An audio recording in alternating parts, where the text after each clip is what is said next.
పవన్తో పెట్టుకున్న వాళ్ళు ఎవరో కూడా అంత ఆరోగ్యకరంగా లేరు, అంత హ్యాపీగా లేరు.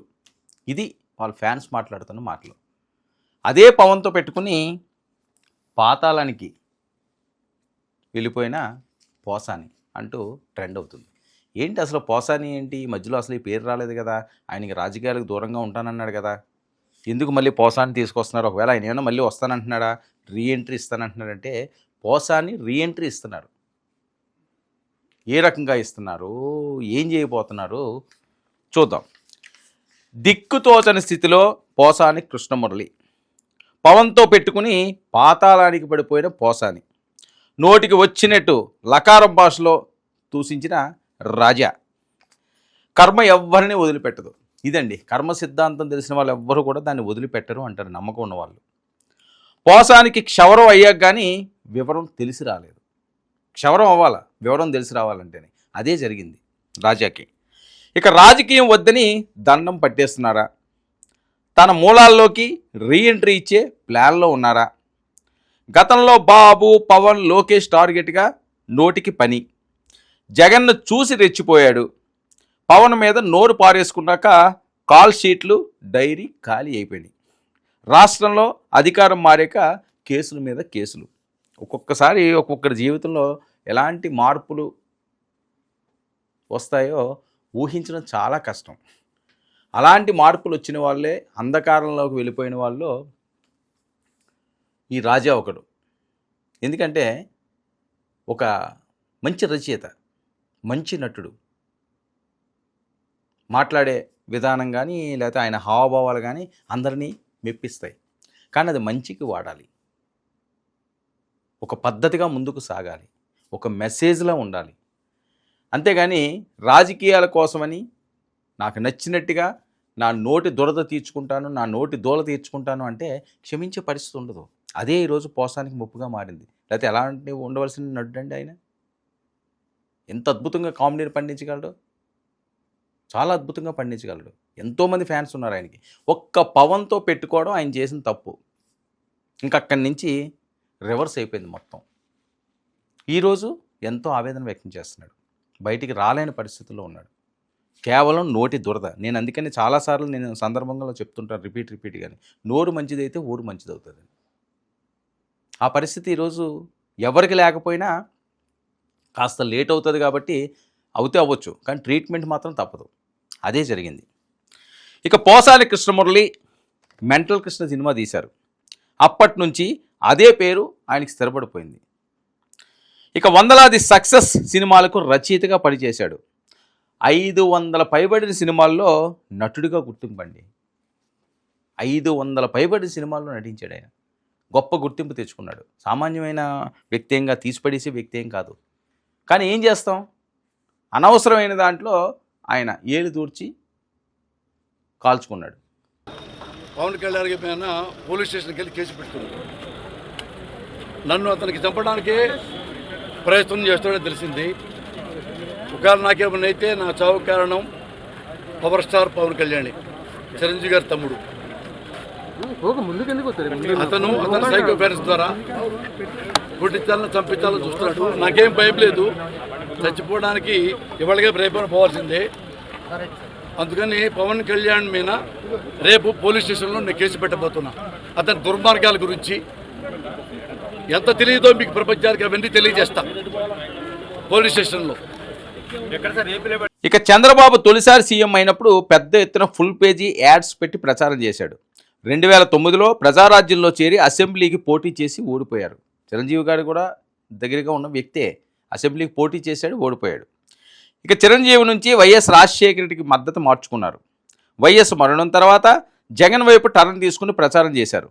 వైసీపీ హయాంలో ఫిల్మ్ డెవలప్మెంట్ కార్పొరేషన్ చైర్మన్ కూడా అయ్యాడు. ఎవరు తప్పు లేదండి, ఆయన నచ్చిన రాజకీయ పార్టీకి వెళ్ళొచ్చు, నచ్చినట్లుగా ఆయన రాజకీయాలు చేసుకోవచ్చు, పదవులు తీసుకోవచ్చు, ఏముంది, చాలామందికి వస్తున్నాయి, అందులో ఆయనకి వస్తుంది. ఇంకా పెద్ద పదవి తీసుకోమన్నాడు, ఎవడొద్దన్నాడు. కానీ ఆ నోటి దురదున్న చూసారా, అది ఆయనకి చెడు తెచ్చింది.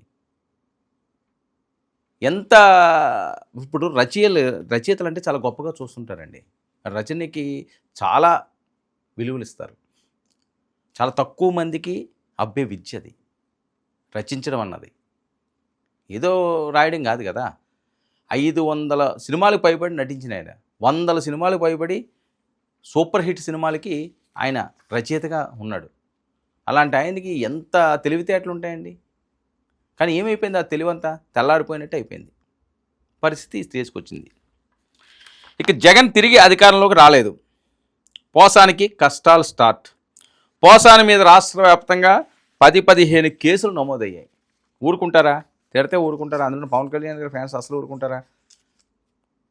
అది అలా కాసు కూర్చుంటారు సమయం ఎప్పుడు వస్తుందా అని. ఎవరన్నా అంతే. చంద్రబాబు నాయుడు గారు ఫ్యాన్స్ అన్నా, లోకేష్ గారి ఫ్యాన్స్ అన్నా, జగన్మోహన్ రెడ్డి గారి ఫ్యాన్స్ అన్నా వాళ్ళ అవకాశం కోసం వెయిట్ చేస్తుంటారు. అవకాశం వచ్చింది,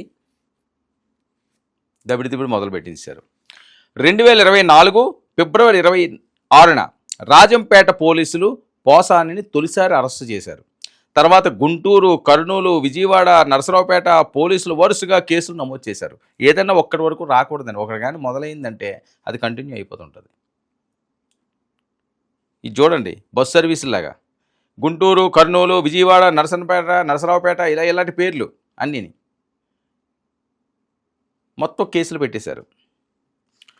ఇక స్టేషన్ నుంచి స్టేషన్కు తరలిస్తూ సుమారు 20 రోజుల పాటు జైల్లో గడిపించారు. ఆ స్టేషన్లో ఒకరోజు, ఈ స్టేషన్లో ఒకరోజు. సినిమా స్టైల్ అంతే. సినిమాల్లో మనం చూస్తుంటాం, ఈ స్టేషన్ చెప్తారు, ఆ స్టేషన్ చెప్తారు, ఇంకో స్టేషన్ చెప్తారు, ఇంకో స్టేషన్ చెప్తారు. అలాంటి పరిస్థితి ఇది. ఇక జగన్ ఓటమి తర్వాత కూడా పోసాని కూటమి నేతలపై తీవ్ర విమర్శలు కొనసాగించారు. ఓడిపోయిన తర్వాత కూడా తీవ్ర విమర్శలు. అంతకు ముందు అయితే ఇంక అసలు అద్దే లేదు. ఆ స్టేజ్లో రెచ్చిపోయారు పవన్ కళ్యాణ్ గారి మీద చాలా చాలా దారుణంగా. ఇక ఒకరోజు హఠాత్తుగా రాజకీయాల నుంచి నేను వైదొలుగుతున్నానని చెప్పి బహిరంగ ప్రకటన. ఇక లైఫ్లో ఏ రాజకీయాల గురించి నేను వెళ్ళను. ఈ రోజు నుంచి ఇది ఉంది. నాకు యాక్చువల్గా నాకు 2 గంటలు 3 గంటలకు కూడా మంచి డబ్బులు ఇస్తారు వెళ్తే. ఇప్పుడు నేను డింగ్ డాంగ్ ప్రోగ్రాం పెట్టా, అది కూడా రాజకీయ సంబంధమైంది కాబట్టి ఈ రోజు నుంచి దాన్ని కూడా నేను వెళ్ళాల, దాని కూడా నేను వెళ్ళను. అయినప్పటికీ కేసులు నిలిచిపోలేదు. జైలు జీవితం తర్వాత మళ్ళీ కలం పట్టారు. కొత్త సినిమా ఆపరేషన్ అరుణారెడ్డి తీస్తున్నారటండి. ఆయన ఈ విరామం జైల్లో ఉన్నప్పుడు ఏదో మంచి కథ అనుకుని ఉంటారు. ఆపరేషన్ అరుణారెడ్డి, ఇందులో కూడా మరి ఎవరో అరుణారెడ్డి అని పెట్టారు. మరి దీన్ని ఏ రకంగా చేస్తారో, ఇదేం వివాదాలకు తీసుకెళ్తారో, లేకపోతే మంచి చేస్తారో. ఆయన మంచి రచయిత కాబట్టి మంచి సినిమాలు చేస్తే అందరూ ఆదరిస్తారు. పోసాన్ని ఏమన్నా ఆయన అలాగన్నారు, ఈయన ఇలాగన్నారని ఎవరు ప్రేక్షకులు అదంతా మనసులో పెట్టుకోరు.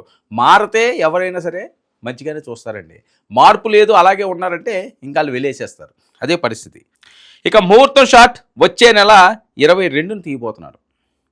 సినిమాలోకి రాజకీయ వాసనలు లేకుండా తీస్తున్నట్లు అడిగిన వారికి జాలిగా సమాధానం చెప్తున్న రాజా. బాబు నేనేమి రాజకీయాలు చూడకు రాంటారా బాబు, ఇంక చాలు, నాకు ఇచ్చిన ట్రీట్మెంట్ చాలు, నరకం చూసేశాను. సినిమాల్లో ఇలాంటి సీన్లు నటిస్తేనే ఇబ్బందికరంగా ఉంటుంది, నాకు నిజ జీవితంలో కూడా చూపించేశారు, మళ్ళీ ఆ జోలికి నేను వెళ్ళను అంటున్నాడు. ఇక ఎవరు తీసుకున్న గోతులో వారే పడతారు. జగన్ ఇచ్చే పదవులకో లేకపోతే ఇంకో దానికో కక్కుర్తిపడి పవన్ను తిట్టి ఈ పరిస్థితి తెచ్చుకున్నావు పోసాని అంటున్నారు.